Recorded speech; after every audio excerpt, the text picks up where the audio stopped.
welcome along to another episode of Robin and Jane in the Stalls. Where have we been to this week? Well, a show that kind of took me back to my childhood, back to the 1980s, back to some of the toys that we used to have as children way back then. We're talking about the Velveteen Rabbit, which is currently showing at Belfast Lyric Theatre. It runs right through until the 30th of March. But Jane, it's not the Velveteen Rabbit as we know it. It's not the Velveteen Rabbit as we know it. No, Margery Williams wrote this story nearly 100 years ago now.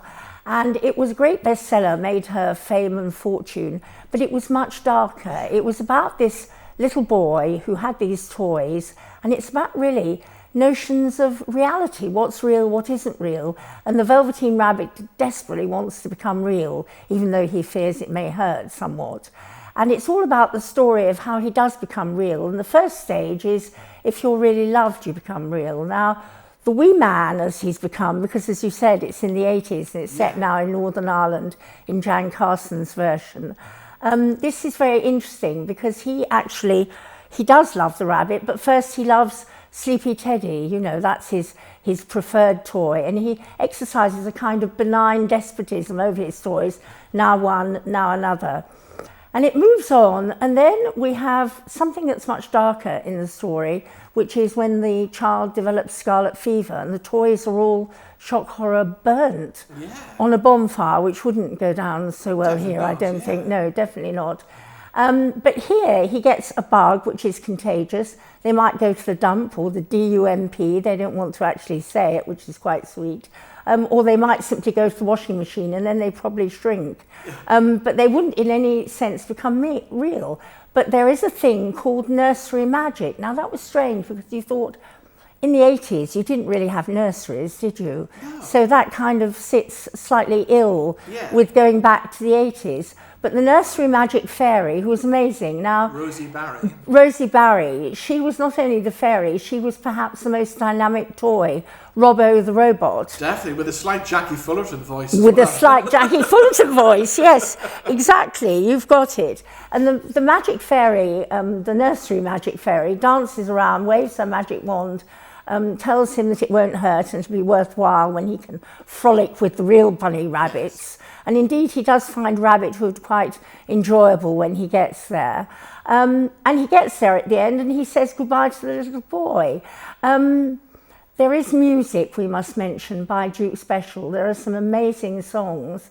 I like Nobody Gets to Be Real right at the beginning, a very wistful, plaintive number. And that's what these tunes are. They're very tuneful in the Duke Special manner, aren't they? So yeah, they are, and I mean the show itself is bright, it's colourful. There's lots of great choreography by Elliott as well, and lots of stuff the kids will be engaged with, but lots of us adults will be engaged with as well. Certainly for me, as a child of the 80s, all the 80s references, the movies like E.T. gets a mention, Ghostbusters gets a mention, absolutely. The 80s toys, things like Teddy Ruxpin, if anyone remembers Teddy Ruxpin, Cabbage Patch Kids. Oh, Cabbage Patch Kids, yes, I certainly remember those.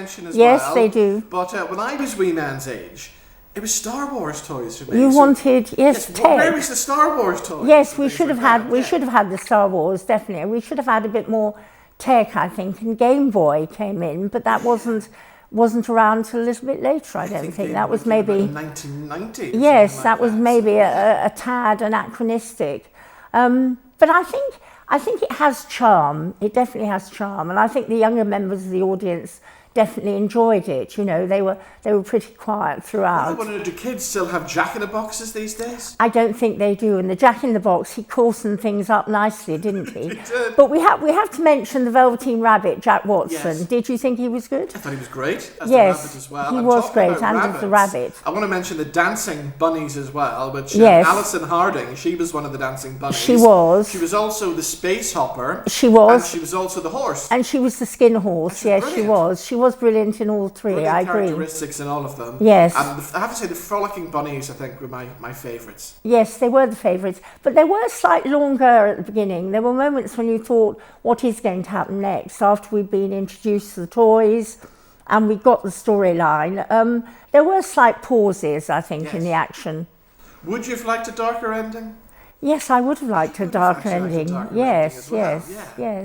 But it's not meant to be a dark, the ending. No, the ending is upbeat. You know, he achieves his dream, really. Because of course it is a new adaptation by Jan Carson. And it is a new adaptation as well. Yes, it is. So now is the time where we give our little reviews, our final scores, what we think of the show. Of course, it's a co-production with the Lyric Theatre and Replay. Yes. So what are we going to score with this week? Well, we got to score with the bunnies. The little Velveteen Rabbits are appearing on the screen right now. So Jane, how many rabbits are you going to give it? 3.5, I think. 3.5 bunny rabbits, yes. Oh, half a rabbit there. Half a rabbit, sorry, yes. He didn't achieve his dream there, did he? No, not real at all, yes.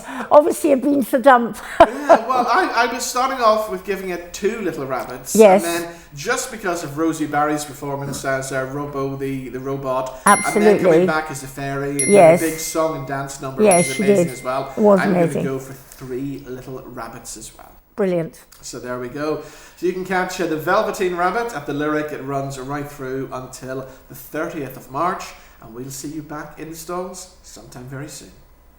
Goodbye.